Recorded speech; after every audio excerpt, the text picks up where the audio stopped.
चरणों में क्षामी सभी दीदी भैया जी को वंदना। मैंने अपने 20 साल के समय में दो लोगों को बहुत अच्छी तरह गौर से देखा। एक उत्तर प्रदेश के मुख्यमंत्री योगीनाथ को और दूसरे जैन जगत के जगत पूज्य परम पूज्य मुनि पुंगव सुधा सागर जी महाराज को। मुझे बहुत सौभाग्य प्राप्त हुआ कि हमने पूरी बात नहीं कही और आपने तालियां बजा दी।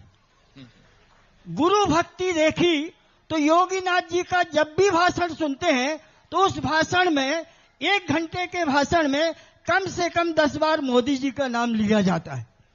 परंतु जब भी हम परम पूज्य मुनि पुंगव सुधा सागर जी महाराज का सुबह का प्रवचन सुनते हैं, कभी भी उठा के देख लो, कम से कम 10 बार आचार्य श्री का नाम लिया जाता है। ऐसी गुरु भक्ति भूतो न भविष्यति हमने नहीं देखी। दूसरा काम, परम पूज्य मुनि पुंगव सुधा सागर जी महाराज ने एक और बहुत अच्छा काम किया कि पूरे संपूर्ण जैन जगत को 100 साल की पूरी धरोहर, जैन धर्म की धरोहर आचार्य श्री ने जीवित रख दी। और आने वाले 100 साल में परम पूज्य मुनि पुंगव सुधा सागर जी महाराज ने जैन धर्म को आगे बढ़ाने की साक्षात हमारे सिर सभी महाराज बैठे हुए हैं, यह भी उन्होंने धरोहर रख दी। परम पूज्य, अभी एक बात आई थी, हमारे डॉक्टर साहब दरबारी लाल जी कोठिया, फूलचंद जी, कैलाश चंद जी, फिर महाराज जी ने भी बोल दिया कि हमें तो ये लोग दिख रहे, सभी एलक जी। महाराज जी, हमें तो एलक जी भी दिख रहे, वो भी दिख रहे, उनमें भी सबसे ज्यादा भारती जी दिख रहे।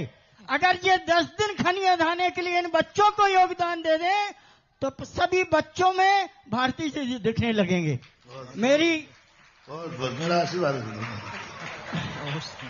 अब मेरी छोटी सी जिज्ञासा है कि महाराज, हम कोई भी विधान करते हैं, अनुष्ठान करते हैं, तो उसका पुण्य का वर्धन हमें कैसे हो। वैसे हमने रात में कल क्षेत्रपाल में देख लिया था, रात के 10 बजे 50 लोगों की भीड़ थी। हमने सोची किसी का कोई सगाई अगाई तो नहीं है। बोले शास्त्री जी, सगाई नहीं है, परम पूज्य मुनि पुंगव सुधा सागर जी महाराज ने जो असीम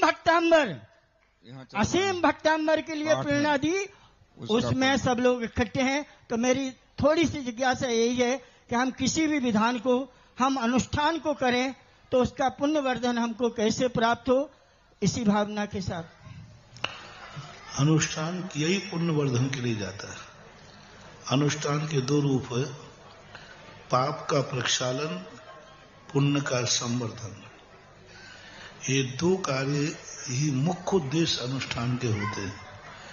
क्योंकि संसार में जो प्रतिकूलताएं आती हैं वो पाप कर्म के उदय से आती हैं, और संसार में जो अनुकूलताएं आती हैं वो पुण्य कर्म के उदय से आती है, और पुण्य अनुष्ठान से बनता है। शास्त्रों में जितने उठा के देखो, जब जो कोई व्यवस्था विपरीत आई, कोई ना कोई अनुष्ठान किया। मैना सुंदरी ने सतचक्र मंडल विधान किया, सुलोचना ने 8 दिन तक भगवान के सामने अखंड भक्ति की व्रत किया, दुर्गंधा ने सुगंध 10 में व्रत किया। कोई ना कोई अनुष्ठान किया है, तभी जाकर के अनिष्ट का निवारण हुआ है। और शास्त्रों में वर्तमान युग में पदे पदे विद्यमान है। क्षायक समय दृष्टियों के ऊपर भी संकट आए तो उस अनिष्ट के निवारण के लिए उन्होंने भी अनुष्ठान ही किए। इसलिए अनुष्ठान ग्रस्तों के लिए अनिष्ट निवारक होता है, इसलिए वो सबके लिए करने योग्य है। ग्रस्त हैं, यही तो हम सबके लिए कर रहे हैं। नित्य प्रतिदिन हम क्यों उनको अभिषेक पूजन का नियम देते हैं? क्योंकि नित्य प्रतिदिन तुम्हारे जीवन में कोई भी अनिष्ट आ सकता है। क्यों हम तीर्थों में भक्तांबर कर रहे हैं? तीर्थों को बढ़ाने के लिए नहीं, हम अपने संसार में रहने वाले जो भक्त लोग हैं, उन भक्तों के अनिष्ट के निवारण के लिए ही हम ये तीर्थों पर भक्तांबर कर रहे हैं।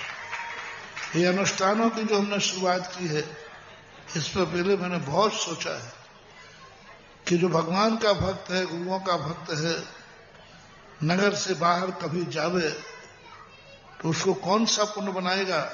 कभी उसने किसी तीर्थ क्षेत्र पर अनुष्ठान किया होगा, वह अनुष्ठान का पुण्य ही उसे कहीं आने वाली अनिष्ट से बचा सकता है। ये इसका उपाय है। आदरणीय प्रोफेसर अशोक कुमार